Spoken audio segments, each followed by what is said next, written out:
I'm Alex Newman, and today I want to talk to you about one of the elements of the deep state behind the deep state. So this is part of a series actually on the deep state. What is the deep state? We're looking at the deep state bureaucracy, the deep state intelligence agencies, and now we want to look at the deep state behind the deep state. So there's a number of organizations out there, and there's really way more than we have time to talk about today, but I'm going to focus in on three in particular that play such an enormous role in policy.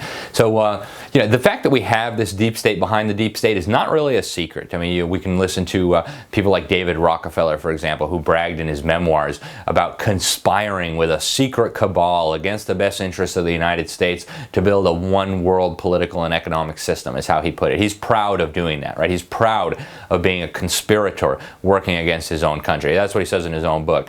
So the fact that this exists is not really a secret anymore. In fact, we learned from Carroll Quigley, Bill Clinton's mentor, many years ago, back in the 60s, that there was this Anglophile network that he was talking about that had a goal of setting up a global system in which they basically were in charge, right? It was going to be run in a feudalist fashion, he said, and it doesn't make any difference whether you vote for Republicans or Democrats. You're not going to get any big shifts in policy.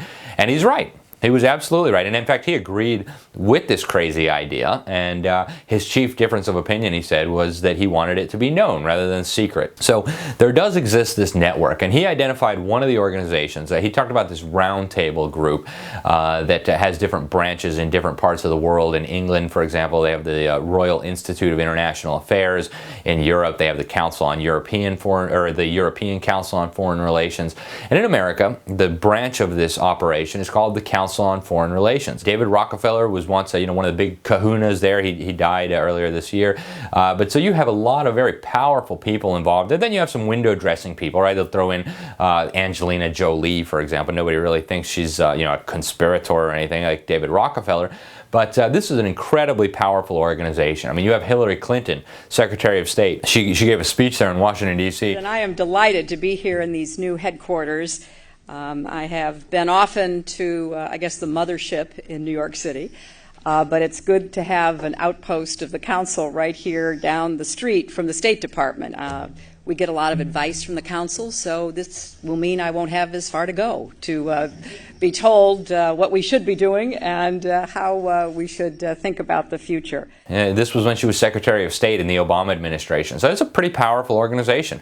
You have many members of the cabinet, regardless of whether you have a Republican or a Democrat in office, who are members of the CFR. And we've had whistleblowers come out, people like Admiral Chester Ward, who said that the goal of this organization is to subvert U.S. sovereignty and to build a one world order, as they put it. Admiral Chester Ward said there's no term of revulsion that these people hate more than the idea of America first. And they tell us in their own magazines, right?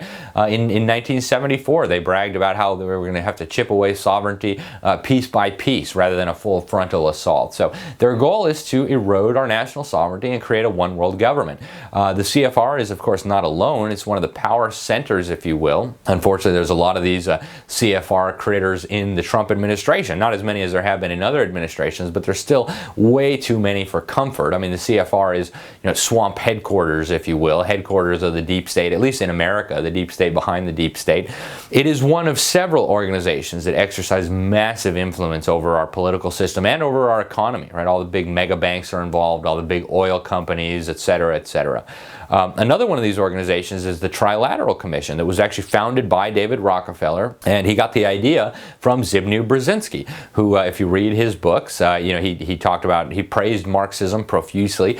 He said America was obsolete, right? We need to move to a new system. And he had this idea that the way to build a world government is to, first of all, regionalize the world, and second of all, you've got to merge the communist and non-communist world. And so he thought a key component of accelerating this process would be to bring together, the tri in trilateral, right? So the United States, Canada, North America type thing, Western Europe, and then Japan. And so that was his goal, bring together these different decision makers and policy makers from these different areas of the world and have them collaborate on bringing about this vision that he had. And so the Trilateral Commission is an incredibly influential organization in terms of setting policy, and there's trilaterals in Trump's administration again. And finally, we have the Bilderberg group. You know, this is about 120 to 150 people come together each year. Not everybody that actually comes is listed on the membership or on the attendee list. You know, one time I remember they didn't put Bill Gates on the list, and yet people caught him sneaking in the back like he had something to hide. Really pathetic, really. So the Bilderberg, I've been to a couple of these in my capacity as a reporter and an activist, and it really is a sad spectacle to behold. You know, and not everybody who is invited to these Bilderberg meetings is necessarily a you know, one world conspirator, as David Rockefeller put it. You know, a lot of these are just useful idiots. You know, they bring them in, they say, oh, well, you know, you've come across some influence on your own. You know, what do you think of our ideas? And, you know, maybe it's almost like a job interview, right? So people like Bill Clinton went to Bilderberg before becoming president, right? He was just a no-name governor from Arkansas that nobody had ever heard of. Went to Bilderberg, got elected president. Same thing with Barack Obama, went to Bilderberg before becoming president. Same thing with Tony Blair, went to Bilderberg before becoming prime minister. And many of these people have actually admitted that, you know, despite public pronouncements to the contrary, policy is established at Bilderberg. They do have a goal of creating a world government. In fact, they've admitted this. Some of their high-ranking people have admitted this.